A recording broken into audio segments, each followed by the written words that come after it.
Jadi, ya. Terang. Apa nih berat? Aduh, segala itu dah.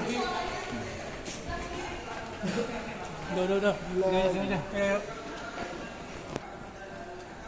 Udah Jadi semuanya? sebelah sana. Ayo. Jadi begini rekan-rekan ya, media, kita sama-sama mendengar bahwa Majelis Hakim tetap ngotot untuk membacakan putusan hari ini. Jelas-jelas Pak Rasman itu sakit dan suratnya lengkap semua. Makanya saya katakan tadi bahwa kita harus menghormati terdakwa.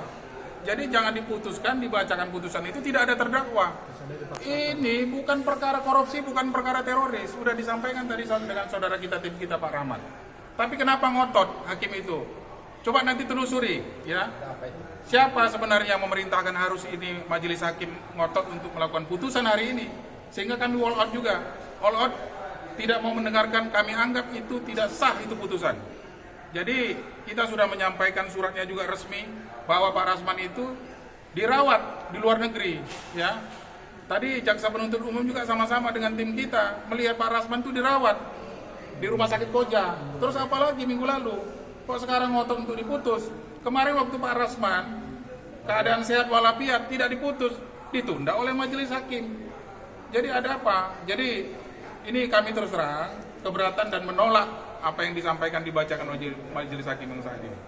Begitu barangkali, Pak Rahmat, silakan. Ya baik, teman-teman, saya pikir ya beginilah potret buram penegakan hukum kita. Saya hari ini turut berduka cita atas matinya hati nurani hakim, atas bobroknya peradilan di Pengadilan Negeri Jakarta Utara. Saya ingin menyatakan innalillahi wa inna ilaihi rajiun. Saya tidak menyangka ini akan terjadi, karena memang sejatinya apa yang diterima atau kondisi Pak Rasman adalah kondisi yang sangat-sangat serius, sehingga dibutuhkan penanganan intensif. Jaksa yang menyatakan bahwa tidak ada rekomendasi dokter di Rumah Sakit Umum Koja yang menyatakan bahwa Pak Rasman tidak direkomendasikan untuk berobat ke luar negeri, itu adalah kebohongan.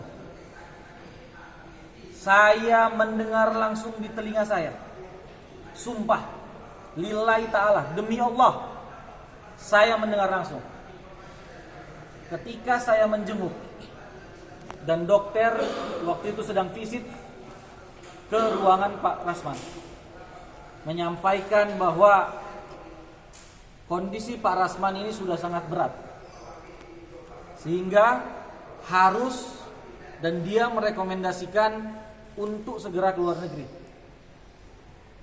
Mohon maaf, saya sampaikan bahwa sebenarnya saya tidak mau menyampaikan ini, dan Pak Rasman pun berpesan untuk tidak dibuka sakitnya Pak Rasman apa.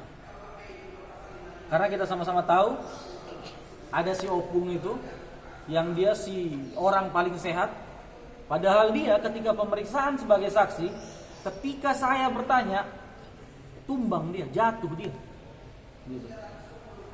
Ketika dia sakit, apakah ada kami meleceh dia? Apa kami ada menyumpah serapa dia? Saya pikir ini adalah perbedaan sikap antara Hotman dengan kami. Orang sakit gitu, orang teraniaya, itu nggak boleh kita semakin purukkan dia, kita ledek gitu. Kita doakan aja yang terbaik gitu. Posisinya begitu. Jadi Pak Rasman pada saat fisik dokter, saya mendengar langsung bahwa kondisi yang diderita oleh Pak Rasman itu berdiri dalam waktu 5 menit aja, itu nggak bisa. Karena ada gangguan keseimbangan di dalam otak beliau. Jadi ada salah satu syaraf di otaknya itu mengalami penyumbat. Saya mau perlihatkan, kemarin kami sudah berikan kepada hakim hasil medical report, medical check up yang dari Rumah Sakit Koja. Dan semalam tanggal 29 September ini saya tutup nama dokternya untuk menjaga kerahasiaan. dokternya, tapi rumah sakitnya tidak. Karena ini adalah informasi yang silakan kalau mau di cross check. Pak Rasman ada di Island Hospital, dirawat secara intensif di sana. Dokter dengan tegas menyatakan bahwa Pak Rasman membutuhkan waktu penyembuhan dan harus istirahat dari segala pekerjaannya selama 14 hari. Dari tanggal 29 September sampai 2025 sampai 20 Oktober 2025. 12 Bang. Mohon maaf, 12 Oktober 2025. Ini perawatan di sana. Kemudian di sini di bawah ada alasan dan dokter menyampaikan kondisi Pak Rasman tersebut bahwa pertama ada labyrinthitis, possibly LBPPV, kemudian having trouble for balance due to giddiness, artinya memang keseimbangan tubuhnya. Kemudian kalau BVVV ini vertigo akut, yang vertigonya itu sudah sangat parah. Gitu. Jadi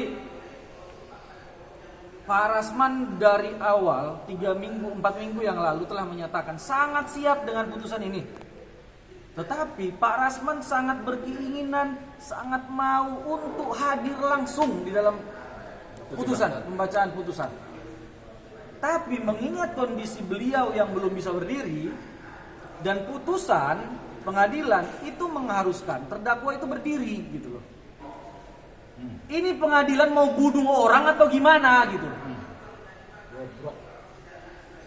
Cukup kalian kriminalisasi Pak Rasman yang dimana beliau seorang advokat hari ini dituntut, padahal undang-undang mewajibkan dirinya untuk mewajibkan seorang pengacara yang mendampingi kuasa dalam menjalankan tugas dan profesinya itu tidak dapat dituntut baik secara pidana maupun perdata.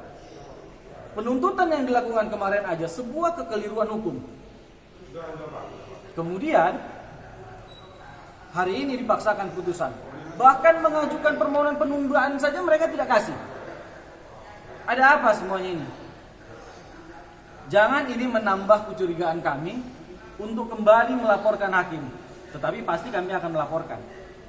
Kami pasti akan melaporkan. Saya mau tahu dalil yang disampaikan oleh hakim tadi bisa mengkangkangi KUHAP. KUHAP itu teman-teman adalah hukum acara. Inilah yang mengatur satu-satunya hukum acara. Inilah yang mengatur jalannya proses persidangan, jalannya proses penegakan hukum mulai dari penyelidikan, penyidikan, pra penuntutan, persidangan sampai dengan putusan.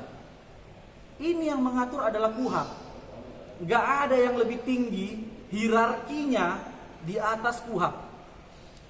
Tadi hakim menyampaikan dan silakan membaca, dia bilang. Saya pikir ini hakim sangat sombong dan seolah-olah dia adalah orang paling pintar dan orang paling mengerti hukum. Di mana hierarki bahwa surat edaran Mahkamah Agung bisa mengalahkan undang-undang gitu. Ini juga yang menjadi kekeliruan terhadap penegakan hukum kita. Sering terjadi bahwa surat edaran mengkangkangi atau melebihi kewenangan dari undang-undang. Saya pikir ini gak boleh. Undang-undang menyatakan bahwa sebagaimana yang saya sampaikan tadi, dalam hal putusan harus dihadiri oleh terdakwa. Tidak boleh in absentia, kecuali 2 hal yang saya tegaskan ketika tadi pagi saya masuk, saya terangkan kembali. Pertama, undang-undang mengatur lain atau memperbolehkan sidang dilakukan secara in absentia atau ketidakhadiran terdakwa dalam pembacaan putusannya. Perkara yang demikian adalah perkara-perkara yang berat, kerugian negara, korupsi, terorisme, ini benar, boleh. Yang kedua, dilakukan secara patut pemanggilan, tetapi tidak ada kejelasan daripada terdakwa tersebut. itu baru boleh dilakukan putusan in absentia, putusan tanpa kehadiran terdakwa. Pada saat ini saya pikir kami sudah sangat terang menyampaikan. Surat telah kami sampaikan pada tanggal 25 September 2025. Kemudian kami susul tanggal 29 September 2025. Surat tersebut sangat terang menyatakan Pak Rasman sangat siap dan akan menyatakan komitmennya untuk hadir. Sekalipun Pak Rasman tidak bisa berdiri dan harus dari kasur rumah sakit dan akan tetap mengikuti dari Zoom. Itu kami sampaikan secara tegas. Tapi apa?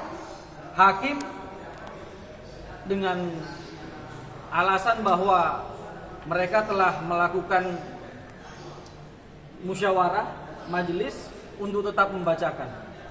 Ini adalah kekeliruan hukum yang pasti kami akan tindak lanjutin dan hakim pasti akan kami laporkan ke Bawas Mahkamah Agung, ke Komisi Yudisial. Bang, tadi kata hakim anggota kan bilang bahwa yang tadi bilang in absentia itu bisa tidak bisa dilakukan karena Pak Rasman memang datang nih tiap persidangan, makanya itu nggak bisa dilakukan. Gimana tuh Bang? Ya. Ini pemahaman berbeda antara saya dengan hakim. Saya pikir in absentia tersebut adalah ketidakhadiran terdakwa baik agenda putusan apapun. Sidang tetap dijalankan. Kan begitu. Itu bagi saya in absentia berarti dia tidak hadir. Kan begitu kan? Tapi hakim menganggap karena ini cuma putusan, kata dia, maka ini tidak dianggap in absentia. Kalau tidak dianggap in absentia, harusnya Pak Rasman duduk di dalam. Ada orangnya di depan pengadilan. Tetapi kan kita lihat apakah Pak Rasman ada? Mungkin dia menganggap bahwa kami sebagai kuasa hukum bisa mewakili Pak Rasman di dalam persidangan. Dan kami menyatakan menolak. Kami langsung wall out. Karena kami nggak mau hukum ini asal diterobos aja, asal penafsiran aja dari seseorang. Kami mau menegakkan hukum. Bahwa hukum harus ditegakkan sekalipun langit akan runtuh. Itu semboyan kami. Fiat justitia ruat caelum. Itu poinnya. Bang, apa ini nanti bakal jadi jurisprudensi bahwa advokat lain bisa dilaporkan karena membela kliennya? Saya pikir ini yang paling bahaya. Tetapi ini kan putusannya masih belum. Kita masih belum tahu ini. Apakah putusannya menyatakan Pak Rasman bersalah atau menyatakan Pak Rasman onslah atau bebas dari segala tuntutan. Ya kan?